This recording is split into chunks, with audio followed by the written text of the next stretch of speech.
Okay, so I'm on, I got cut off there for the first part of chapter 1, so I'm on chapter 5.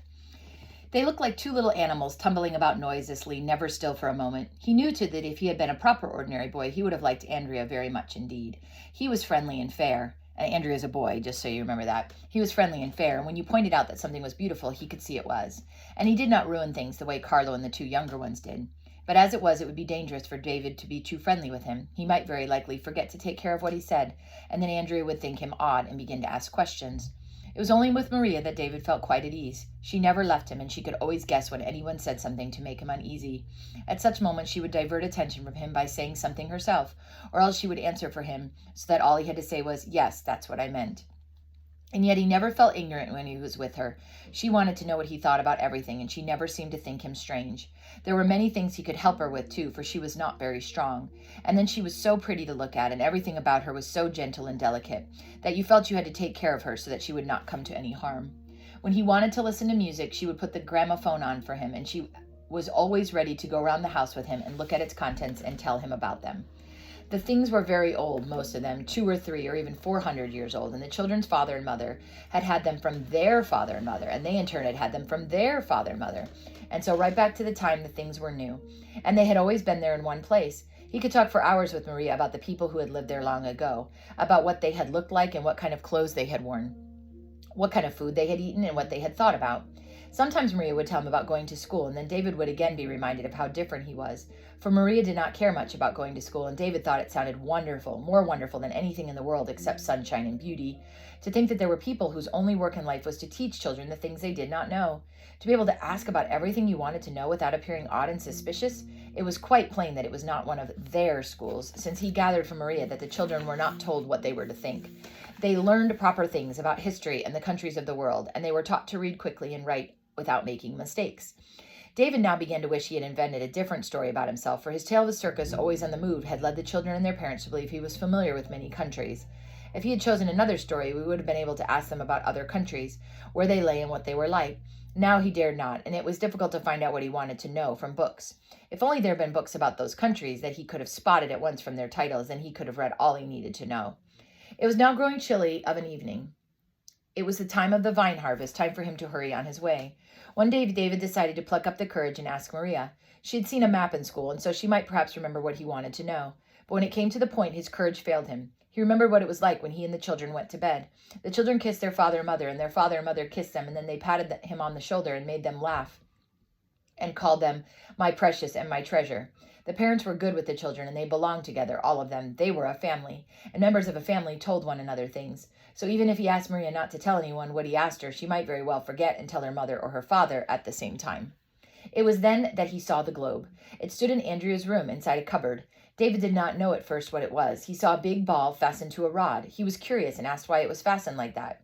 "It's a globe, of course," Andrea replied in surprise. "It's the world. Look, you can turn it around so that you can see everything." David's heart began to beat with excitement. Andrea had the whole world drawn on a sphere and all the countries in it. But there were no boundaries marked on it. You could only see where the mountains and the valleys and the rivers were, and David felt quite sick with disappointment.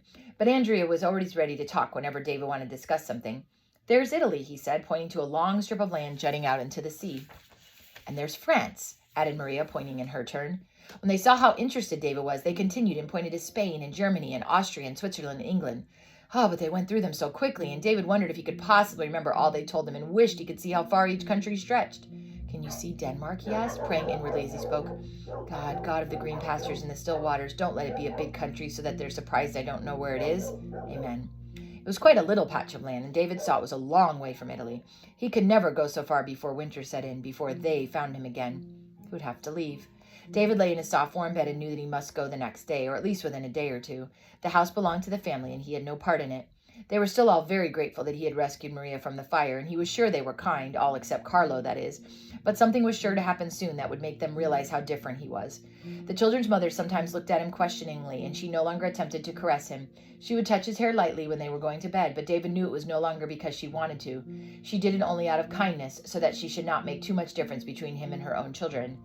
David was not at all clear how he knew this. He just knew it. It was not because he liked anyone to touch him either. He hated it. It made him feel tense inside.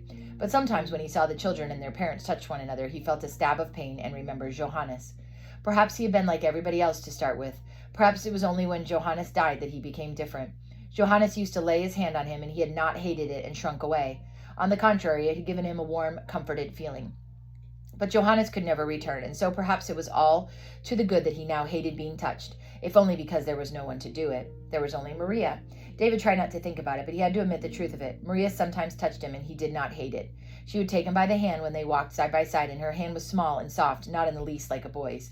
And when Maria held his hand, it was as if they spoke to one another without saying anything, as if they were speaking of pleasant things together. Yet it always made him a little uneasy, like something important that had escaped his memory.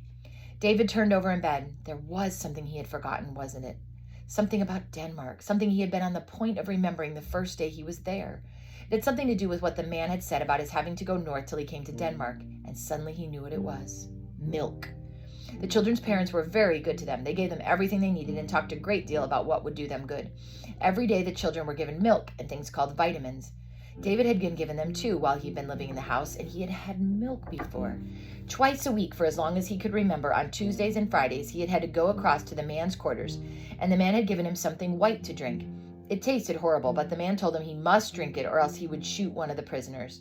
He also threatened to shoot a prisoner if David ever told anyone where he went and what he did. Nothing had happened except David drank the horrible white stuff. At the same time, David had thought that it showed how stupid they were as well as wicked. It did not make him ill, and he did not die either. You would have thought the man would have realized it was not poisonous enough, yet he went on giving it to David to drink. The milk he was given here did not taste unpleasant, and it was whiter too, but it was the same for all that. And the first time David happened to bite one of the pills that were called vitamins and drank his milk right on top of it, it tasted horrible in just the same way it used to in the camp. So the man had given him something that was good for him, something to make him strong and not always ill and weak and emaciated and listless like the other prisoners. Why? David sat up in bed wide awake. Why had he forced him to drink something that was good for him? If he had been of some importance as a hostage, then obviously he must not been allowed to die. But in that case, why had he told David to escape? It had all happened as the man had told him. There had been the bundle lying beneath the tree, and he'd gotten to Salonika, and there had been a ship there. David got up and got dressed. He could not sleep. He could not stay inside the house. He must think. But no matter how much he thought, he could not find an answer. He walked quietly downstairs into the garden so that no one should hear him if the children's parents or any of the servants were still up. But although he stared out into the darkness and thought about the man as hard as he still could not make head or tail of it. The man hated him.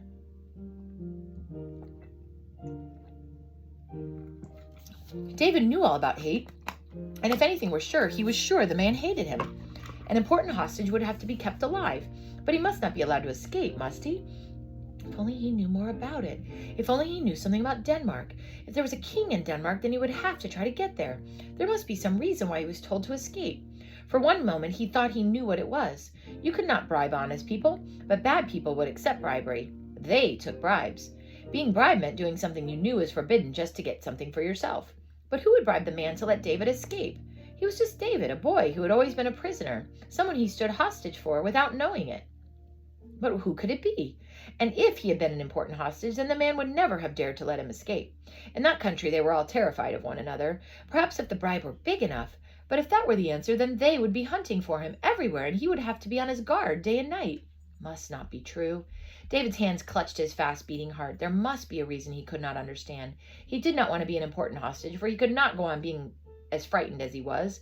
And so the next morning he would ask the children's father if there was a king in Denmark. And if so, then he would have to take his leave at once, and he would have to travel by car as often as possible, or he could not manage the journey. But it would not do for him to believe he was an important hostage, for if he did, he would not dare ask for a lift, or earn money, or buy bread, or anything. David felt as if that surrounding darkness were entering into him, penetrating deeply into all his thoughts until he was unable to recall one faint gleam of hope. He was aware only of fear, of the need to be constantly on his guard. But he never got as far as asking the children's father if there was a king in Denmark. He decided he would creep back to bed again, but just as he was going past the living room that opened onto the terrace, the light was switched on, and the children's father and mother entered and sat down. David pressed himself against the wall and stood still. When they began talking, he would creep off in the other direction so they would not spot him. Though the slats of the shutters, he saw the children's mother taking up her sewing.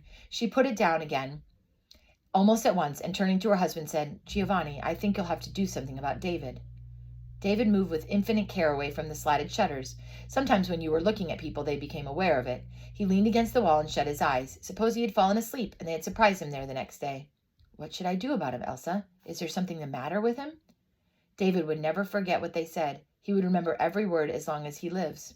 The matter? Yeah, yes. I mean, how long do you suppose he should stay here? Have you anything against the lad, my dear? Yes, no. Oh, you must understand. I'm bound to love a child that saved my own child's life. But I don't understand him. If it didn't sound so absurd, I'd be inclined to say he frightens me. He's an unusual child, that I grant you, but I can't see what you have against him. Well, let me put it this way. I've nothing against David as David, but I do object to him as company for my own children. He must live here as soon as possible. Can't you tell me exactly what it is about him that you object to? I don't know who he is. I don't know where he comes from, and I don't know where he's going to. I don't believe he's truthful. That story of him about him belonging to a circus, it doesn't hang together properly. Giovanni, if he belongs to a circus, there are things he ought to know that he obviously doesn't. And at the same time, the story's carefully worked out, as if he were a hardened little liar. With eyes like his, Elsa? Yes, and his eyes frighten me too. They're the eyes of an old man who's seen so much in life that he no longer cares to go on living. They're not even desperate, just quiet and expectant and very lonely, as if he were quite alone of his own free choice. Giovanni, a child's eyes don't look like that. There's something wrong there, and his smile. If it weren't so incredible, I'd be tempted to say he looks as if he's never smiled before he set eyes on Maria. He never smiles at the rest of us. He just looks at us politely and with dead earnestness, and when he smiles at Maria, it's very beautiful, Elsa. I've seen it myself. It comes so hesitantly, and yet so tenderly. Oh, you make me feel so heartless. But I must put my own children first and think of their welfare. And there's something wrong with a child who smiles like that. Where does he come from? You can tell he has no near relatives, but he makes it quite clear that he doesn't like us to question him. He answers politely, but his face becomes watchful, and he replies as briefly as he can. It's not that I want to pry, Giovanni, but you must admit he's a strange child. He arrives here out of the blue, dressed in a pair of trousers and a shirt, both in such a shocking condition that even the poorest beggar is better off. He owns a knife and an empty bottle, which he obviously regards as vital necessities, and yet he speaks Italian, like a Florentine nobleman. Yes, and French, like a senior member of the French Academy. What does he do? I found him with a French book the other day, and he asked me to read a few lines to him. I naturally thought he wanted them translated, but he explained it wasn't necessary. He only wanted to compare the sound of the words with their appearance in print. He's obviously never seen French written, but I can assure you he speaks it like a native, and like a very gifted and well-educated native, too. Yes, and then I suppose he explained it away by saying there's a man in the circus who was French. Exactly, the father said. Heaven knows what kind of circus it is. I'm quite sure there's no circus, the mother said. Can't you see there's something mysterious and wrong about it all? At first I imagined he'd run away from school or something of the sort, but no, to judge from his speech, you'd think he came from a family that would have moved heaven and earth long enough to find him, and yet there's not been a word about a search being made for a child of any of the people we know. So where does he get his speech from? And when you consider it, he doesn't speak like a child at all. His conversation is completely adult, and he often fails to understand what the children mean until they explain it to him. He really makes you think he'd never before spoken to another child. Well, that can hardly be the case. But wherever he comes from, Elsa, we are deeply indebted to him, and since it worries him to be questioned about his background, then I think we ought to let him alone. I can't see either that any of the things you've mentioned can be said to make him unsuitable company for our children. He talks beautifully, and he has really charming manners, often better than our own youngsters, that seem to come from a quite instinctive knowledge that consideration and respect for other people's rights are the only way to live peacefully and satisfactorily together. Elsa, why don't you use your eyes? I admit he's a strange child, and I admit there's something mysterious about him, but I can't imagine he could be a bad influence. David's the gentlest boy I've ever seen in my life, and he's had the effect on our own children. I haven't once seen them fighting since he came. No, and it's on the tip of my tongue to say I wish they did. You ask me what I have against David. I object to his attitude to Carlo, and I object to his relations with Maria. Haven't you seen that David hates Carlo? Not like boys who fight and then forget about it because there was really nothing serious to fight over. David hates Carlo as a grown man. He talks to him only when he has to, and then he speaks politely and coldly and refuses to look at him. Try watching Carlo a little more closely tomorrow. He's grown quite subdued, and when he sees David and Andrea chattering together, he just stands there looking rather wistful, but he doesn't join in. He seems to know that if he did, David would immediately bring the conversation to a polite close and go off elsewhere. Carlo's a good boy. He's a little wild and somewhat domineering over the others, but otherwise there's no harm in him. Do you suppose it gives me any pleasure to see my eldest son trying to ingratiate himself with a lying little vagabond and being rebuffed with hatred and contempt? Her husband shook his head. No, of course not. But don't you think you might be mistaken? Suppose we ask David. And I like his influence over Maria just as little. Maria worships the ground he treads on. Everything David thinks and says and does is right. She is aware of the existence of her own brothers only when it suits David.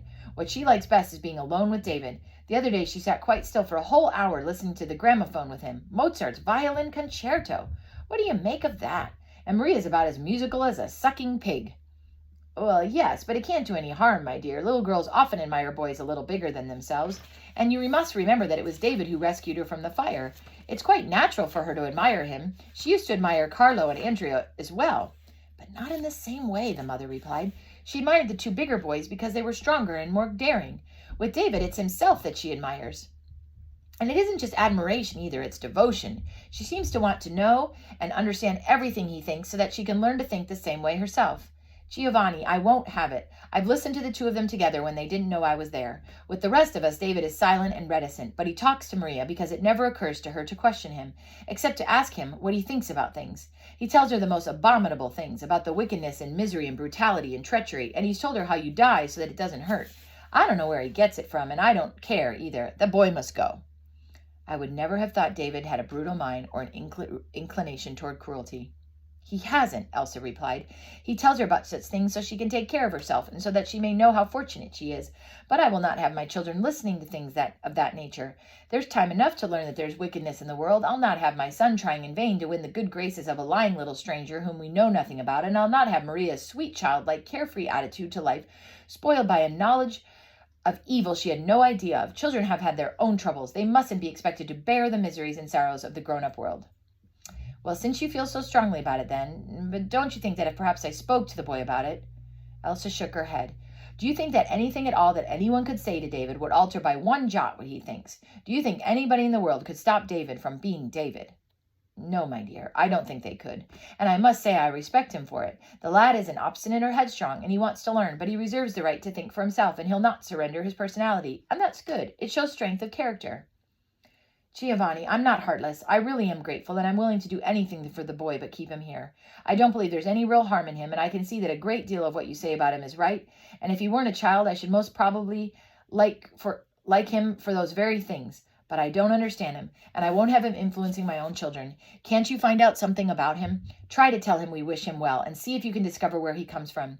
If he's done something wrong, then you could use your influence with the police. We could send him to a home or a monastery or something, or that sort of thing, and pay for his education. But I'll have to tell you the truth so we can decide the best thing to do. All right, Elsa, as you wish. You're not to count the cost. That doesn't matter. He's to have the best of everything, clothes, food, education, for Maria's sake, and because I could have loved him so much if he had been willing to let me. David sat on the windowsill and stared into the darkness. Every word the children's parents had said to one another was deeply engraved upon his mind. His hands, his legs, his whole body were shaking, and he was unable to control himself.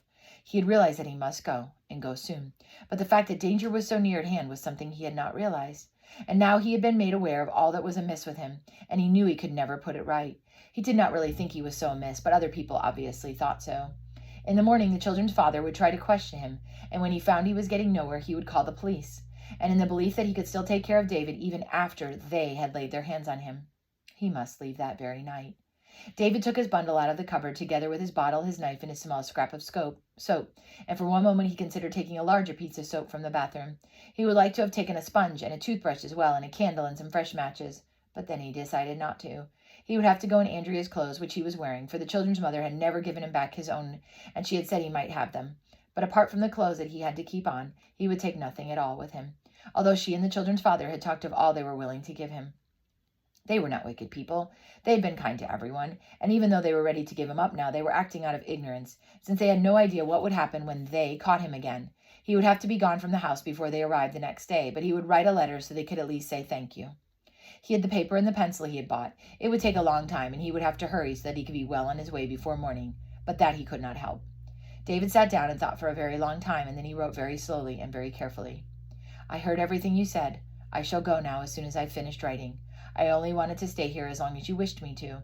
I shall have to keep Andrea's clothes because you have not given me my own.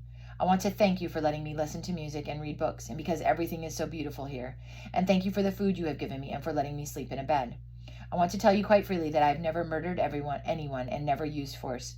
And I've never stolen from anybody. I've taken no one's joy or happiness or freedom of property away from him. And I've never betrayed anyone. Nothing dreadful has ever happened because I have never been a traitor. I'm telling you this because you want to know something about me, and to let you know that's all I'm going to tell. If the police catch me, I shall die, but I shall tell them nothing more than that. It is important not to give in to people who love violence and think that they have a right to take away another person's life and liberty. And if you don't let them change what you think and believe, then you have won. A man once told me that, and that's why I'm going to stay as I am, always, as long as I live. I'm glad I told Maria that wickedness exists. I don't want her to be afraid, but it's something you have to know about.